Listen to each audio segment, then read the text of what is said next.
어렸을 때부터 지금 교사로서 이렇게 교육감 후보까지 나오셨는데 꿈이 교사였던 거예요.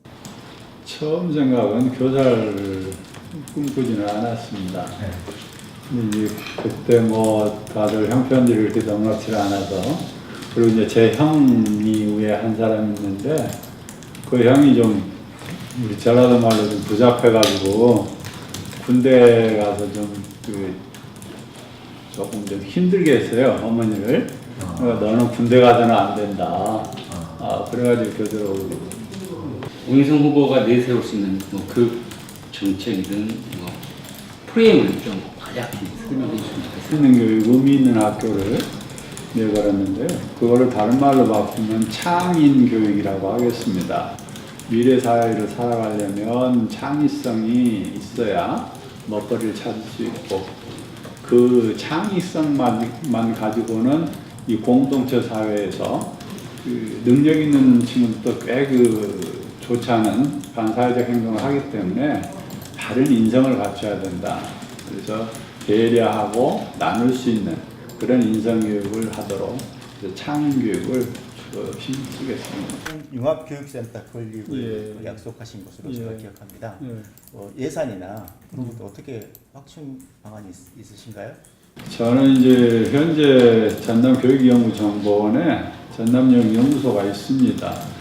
그 연구소에서 연구하는 주제를 창의융합교육으로 잡으면은 특별한 예산이나 인적 구성 없이도 바로 가능하다고 합니다. 통합치유센터를 만드시겠다고 말씀하고 계시거든요. 각각의 영역에서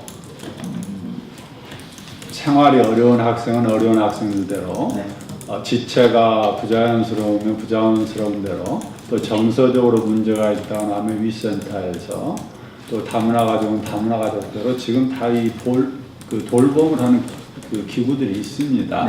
그게 이제 교육청에서 직접 하는 것도 있고 사회에 있는 그 단체들을 활용하는 경우도 있거든요. 그것이 지금 산재되어 있어서 어느 한 아이가 하나의 문제만 가지고 있는 건 아니거든요. 그래서 그거를 갖다가 연결망을 만들어가지고 통합하겠다는 겁니다. 그래서 전남에다가 번역별로 이렇게 한 4개 정도 이렇게 세워놓으면 거기에서 학생들을 치유했을 때, 즉 그 학생이 가지고 있는 여러 가지 문제를 종합적으로 들여다볼 수 있다는 거죠. 그래서 지금의 이렇게 분산되어 있는 시스템보다는 훨씬 더 효과적으로 우리 학생들을 케어할 수 있을 것이다. 자치단체하고 조금 협조가 당연히 해야죠. 자치단체라든가 정신 건강을 담당하는 병원이라든가 등등. 그 다음에 우리 사회 지금 초록우산이라든가 등등의 또 보조단체들이 많이 있지 않습니까? 그걸 좀 묶어주는 역할을 하겠다는 겁니다. 교육청이.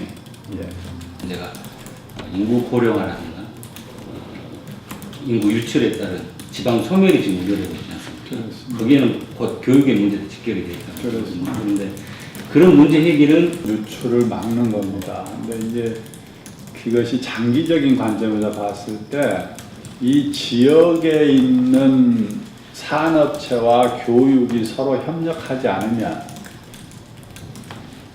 경제력이 떨어질 수밖에 없기 때문에 먹고 살기가 힘든 거에 살겠습니까? 그러려면은 우리 지역에 있는 산업체에서 필요한 인력을 우리 지역에서 기르고, 그래서 산업체에서는 필요한 인력을 공급받아서 좋은 거고요. 우리는 그 학생들을 제대로 길러내서 인력을 공급한다는 것, 취업률을 높인다는 거거든요. 그래서 취업률을 높이면서 우리 학생들이 내가 여기서 돈을 버는데 왜 떠나? 이런 생각을 갖게 하는 겁니다. 그것이 바로 제가 생각하는 전남형 교육입니다. 그걸 좀 이제 크게 보자면은 전남에 있는 자연 환경이라든가 문화, 유산, 또 산업을 교육하고 직접 연결을 시켜서 교육과 행정, 교육과 지역사회가 함께 가는 그런 걸 생각하고 있습니다. 이 교육감을 해가지고 한번 이 전남을 바꿔보겠다 교육을 생각을 했을 건데 그 계기가 있습니까? 제가 이제 나주에서 교육장을 하면서 여러 가지 우리 교육 현장의 모습을 봤고, 그건 교육 행정 측면에서 본 거거든요. 근데 이제 그 전에 이제 제가 25년 넘게 또 교원의 생활을 했고, 교육 행정과 교원 생활을 하면서 특히나 이제 그 퇴직하기 직전에 생각해 보니까 우리 교육이 그래도 우리 전남의 교육이 발전할 수 있는 소지가 많이 있는데 지금 이 상태로 머무르면 안 되겠다. 어떻게 교육을 하는 것이 우리 학생들이 꿈을 이룰 수 있고 또 그 학생들이 꿈을 이루는 것이 어떻게 우리 지역의 발전적인 요소로 작용할 것인가 선순환 구조를 생각한 겁니다. 그래서 제 경험을 토대로 이 교육감의 직무를 수행하면 충분히 그 일을 해낼 수 있을 것이라는 생각을 가졌습니다. 정도의 말이 나올 정도인데 개선 방안 어떻게 좋은 방안들이 있으실까요?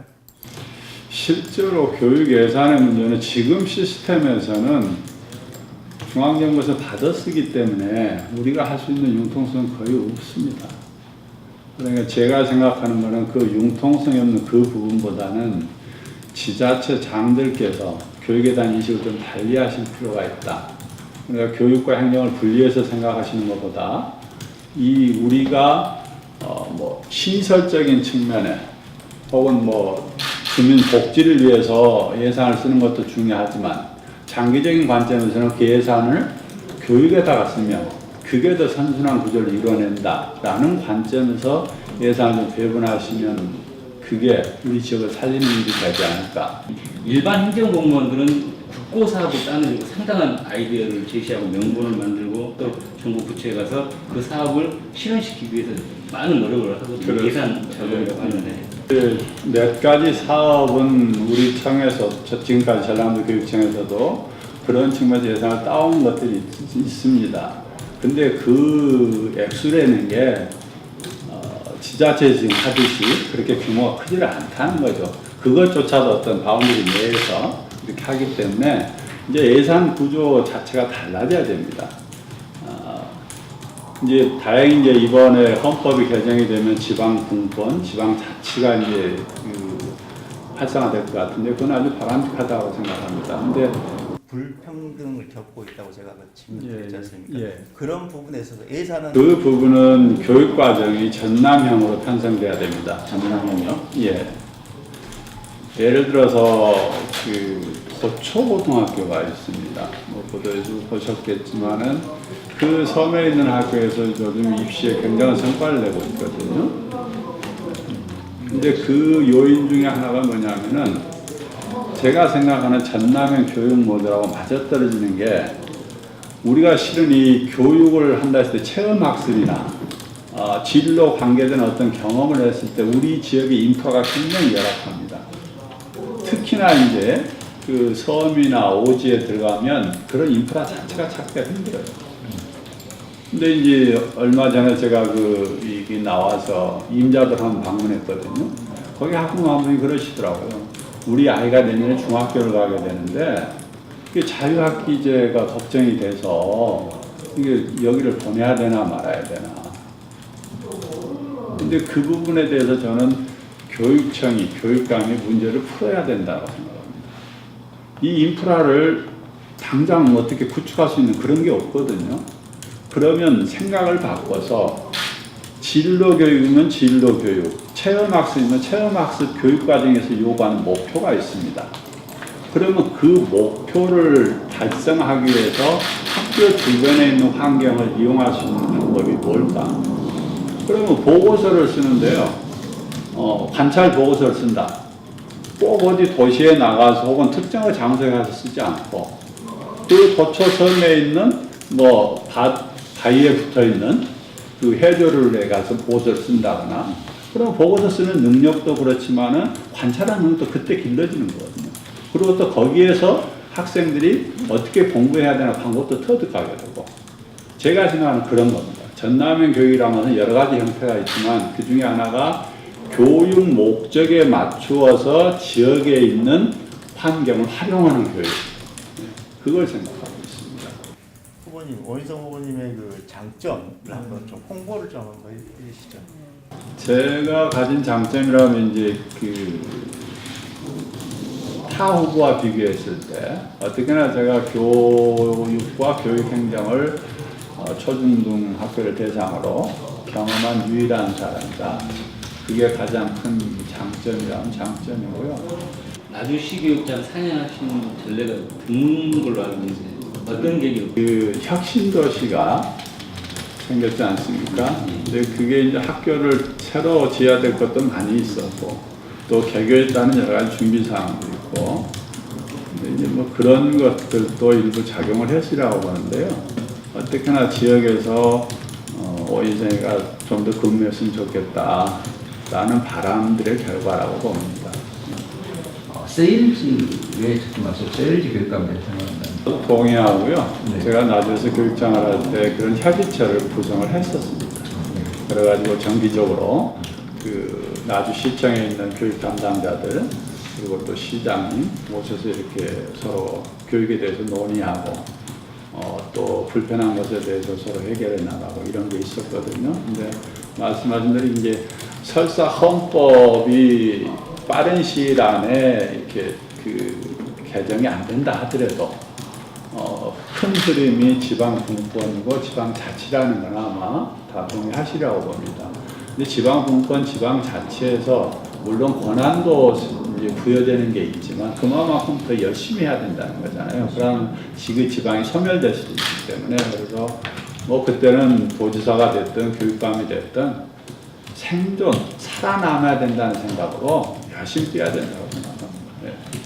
그럼 좀 안정적으로 가면서 좀 새로운 좀 혁신을 강조하는 그 위치가 어디 있는가를 좀 궁금한데요. 현재 하고 있는 주요 교육 정책들에 대해서 제가 다 동의하는 것도 또 다 동의하지 않는 것만도 아닙니다. 제가 언제나 학생 입장에서 서서 판단을 하고 거기에 터에서 살아있는 교육, 의미 있는 학교를 하겠다는 거거든요. 근데 학생 입장에서 판단하겠다는 거는 그 교육 정책이 과연 학생에게 필요하고 유익한가 그 기준으로 보자는 겁니다. 그러면 현재 시행되고 있는 뭐 독서 토론 열차, 선상 무지개 학교, 또 거점고 사업 등등의 그 우리 학부모들이 이건 긍정적이다라고 평가하는 것이 있는가 하면 또 부정적인 것도 있거든요. 근데 그 평가가 과연 객관적인 데이터를 가지고 있는 것이냐에 대해서는 저는 그렇지 않다고 보거든요. 정부가 지금 대입 정책 개편을 지금 이루고 있는 상황인데 예. 각계의 의견이 다 다르지 않습니까? 예. 그러니까 수시는 어쩌니까 학생부 위주로 하고 또 이제 정시는 수능 위주로 하는데 어떻게나 우리 전남 학생들과도 혜택을 본 거는 수시입니다. 수능이 학생부가 가지고 있는 단점이 있으면 그거를 핀셋으로 집어서 그거를 해결하라고 해야지. 큰 틀에서 지금까지 계속 그 수시 모집을 확대해 왔는데 어느 날 갑자기 뭐 더구나 많이 선호하는 그런 대학들에서 정책을 이렇게 변화시켜 버리면 뭐 혼란도 혼란이지만은 우리 아이들한테 피해가 커집니다. 이런 수시 확대 기조는 유지해야 한다. 그렇습니다.